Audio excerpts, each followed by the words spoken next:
Welcome to Catholic Party for America. We're with Father Alexis Panello live in Warsaw, Poland. And welcome to the show. Thank you, AJ. Always good to be on with you, coming out of Western Kansas, where you do your broadcasting and your video. So we haven't done a show lately on Catholic Party for America, and things in the United States are just going down so fast that we really shouldn't neglect it. We need to talk more about it. Yeah. So on your trip from Kiev, Ukraine back to Warsaw, Poland, you're just sharing the scenery, and it looks so much like Western Kansas. You're, and you put the conservatives have shown their true colors that they would not want to support a Catholic and Orthodox nation. Yeah, so well, if you're born and grew up in the United States, I have traveled some in the United States, not much, but I've been across the Midwest a couple times. But if you're born and raised in the United States and you travel the world, you can't help seeing things that look similar and say, oh, this is like that and this is like that. So yesterday I came to Warsaw from Kiev, and I did it by car. And I realized something is that the Ukraine is the Midwest of Europe. It's actually the Mideast of Europe. It's in Eastern Europe. But if you mean by Midwest, the heartland, the agricultural powerhouse, the place where people live like in Texas, Oklahoma, Kansas, Nebraska, Missouri, the Dakotas, it looks so much like that. And there are some big differences, and I'll talk about that. But then it struck me. It struck me why the Republicans are against supporting the Ukraine. Mm-hmm. It's the same Republican Party that's always about spending money in Washington, spending money in the East, spending money in California, spending money around the world, but never spending money in the Midwest. Or if anything, a small amount in comparison. Mm-hmm. And we used to have presidents from the Midwest. We haven't had them in a long time. Yeah. And they also like to send aid to Israel or an Islamic nation like UAE, Dubai, and all those countries over there. Yeah, I can't remember them ever voting down a bill to support any country in the Mideast, Jewish or Islamic. Mm-hmm. Not in my lifetime. I can't remember. The Republicans always 100% behind that. Mm-hmm. And oh, you can't. And then you see them on Twitter just freaking out like, we can't send military stuff to Ukraine or kitchen food stuff to Ukraine. And you're like, oh, I just gonna go into a laundromat deal over there. And I was like, then you're like, we don't see video of the hardware being used. It's like, you don't follow the right channels on Twitter. Yeah, so why weren't anyone in the GOP saying, why are we sending money to Iraq? What kind of equipment they're buying with it? What are the Israelis doing with it all, that $3 billion we send them every year? What are the Saudis doing? Have you heard? What are the Saudis doing with that money? What are the Egyptians doing with that money? Did we ever hear language like that from the Republicans? Mm-mm. So what's the difference? There's only one difference, is that those countries are all Islamic or Jewish. They're not Christian countries. Mm-hmm. Ukraine is a Christian country. It's like 90% Orthodox and Catholic. Catholic's like 3%. So it's like 80%, 7% Orthodox. Mm-hmm. There are some Muslims there and there are some Jews there, but it's not any, large percentage. So, I mean, is the Republican Party an anti-Christian party? It seems that's their real litmus test, because you can't explain why they wouldn't want to support a country that looks like Kansas. That's supposed to be in the United States. That's where all the Republican votes come from. They come from the Midwest. So shouldn't they be supporting a country like the Midwest wherever you find it in the world? Yeah. And 1854, the Catholics and Protestants came together for a constitutional convention to change the Constitution into a Christian Constitution. We did a nice program on it. You read words from a Protestant minister that sounded like they could have been a Catholic. And they got it all the way passed. Everything's passed. Everything's good to go. All of a sudden, the GOP, who was in control of both houses, like, nope. Yeah, they shot it down. So the Republican Party didn't just start being anti-Christian. They are dedicated to preventing the United States and any other country becoming Christian, because if they like the Mideast and they like sending money over the Mideast, well, why didn't you send tons of military equipment and money over to the Christians in Lebanon? Mm-hmm. They could take back their country, defend it from Syrian invasion or Israeli invasion. Yeah. How about Cyprus, which is a Christian country, when it was invaded by Turkey? Where was the U.S.? Mm-hmm. We could say about the ongoing war in Armenia, like, why not arm the Armenians, punish Oklahoma, and Yeah, so the Oklahoma National Guard, which side of the war were they training over there? Azerbaijanis who are cutting off heads of elderly and citizens, saying, "Oh, you're going to give us this house, or we're going," like, "No, I'm not going to give you this house. Get out of here!" And they take hostages of the Armenians at art sacks and lop off their heads and dance around and do videos with it.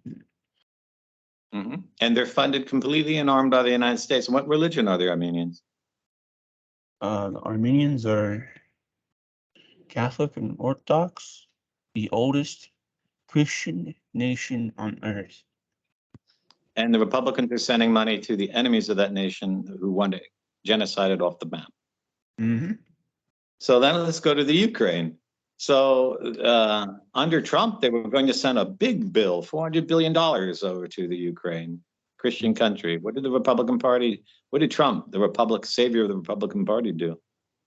It's like, if you can't help me get dirt on Biden, we're not going to send you this. And all of a sudden, they didn't send the 400 billion bill, so no help came to prepare for what was going to happen. Now, I apologize to everyone for my shaky camera, but I left my camera stand in Kyiv. I'm just in Warsaw a few days, so I'm standing in front of the altar here in our commandery. I'll show you this beautiful icon of Shestahova.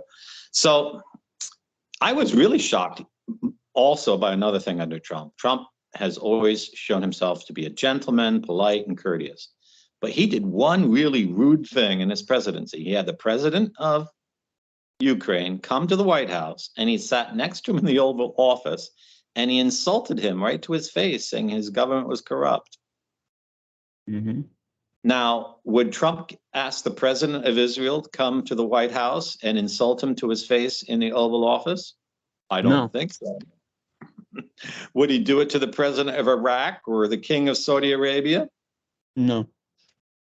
Why would you do it to a Jewish president of a Christian nation? It can't be that he's anti-Semitic, because he's a big supporter of Israel. So it must mean he's anti-Christian. It must mean. There's no other conclusion you can draw. Trump didn't do this to Macron. He didn't do this to the Prime Minister of England or the Prime Minister of Italy. He didn't even do this to, I think he met with Xi Jinping of China. He didn't even do this to the Kami of China. But he did it to the Jewish president of a Christian nation. Yeah. So it's just unbelievable. But this is a conclusion that AJ and I are aiming at in this short video is, all people often say is, we don't need a Christian party in America, Catholic party in America, because there's already two parties, and the third party wouldn't, a third choice would ever win the majority. But do we have any other choice? No, we don't have no choice. And this is the only choice if you truly want to restore and save America, because those other two won't do it. Yeah, the other two are like actors in an anti-Christic theater company. You have one side that's Marxists, want to kill all the Christians, and one side is Republicans and or Freemasons, and they just want to slowly kill all Christians, or at least enslave them and run them out Yeah. of business. So you're wasting your vote. They're both your enemies. If you don't wake up and realize that, you're politically brain dead. You best that you don't vote because you're voting yourself into slavery. And what is really sad is both these parties have so brainwashed the Christians in the United States that they have them playing their game and they're not serving Christ. Mm-hmm. And yeah. And one last thing is these conservatives are crying about the border. But aren't we the most heavily armed to the teeth nation on earth that has more guns than even the military every Christmas? And look Well, at what I have, Ukraine look at what Ukraine is doing. They called up everybody, they armed up everybody, and they're defending their border, destroying the invaders, and we ain't doing that. the conservatives should be applauding the Ukraine and saying, you're actually doing what we've been telling everyone is the reason why you vote for us. Mm-hmm. Now, why on earth would they be coming up with the most absurd, vicious, vile, and insanely illogical attacks? It's like every day more conservatives come out and attack. And I see people, they're losing their minds over it because they listen to people like Ann Coulter saying, well, Finland shouldn't join NATO because then we have 1,000 miles more our American boys have to defend. Why didn't Finland send some troops to defend the borders in the United States?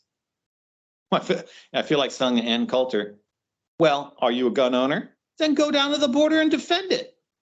Do you do that? No, you don't, because you only use the border problem to get votes for your party. And you couldn't give a bleep about Texas, Arizona, New Mexico, or California. Anyone lives on the border. Yeah. Because you won't solve the problem. You only milk the problem. Mm-hmm.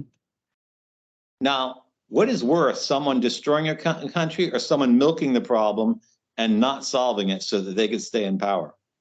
I'd say the second is worse because the second is pure hypocrisy. At Yeah. least the Democrats are sincere in their Marxist intention to destroy the nation, but the Republicans has not a drop of sincerity in. Mm-hmm. And the reason, I think the only reason they call the southern border a problem is who's pouring over the border? Not Jews and Muslims. Catholics.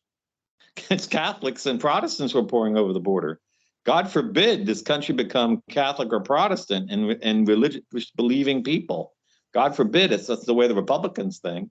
The Democrats might think they're getting votes by letting these people across the borders, but they're actually defeating their own principles. Mm-hmm. So why would you vote for either of these two parties and think that, I have to vote Republican this year because the Democrats are so bad? Yeah. So this gets back to censorship, political censorship. Um, there's no one of those two parties are going to allow you to even admit that a third party should be formed because it's really the first party. Because then you would see it's a whole fraud.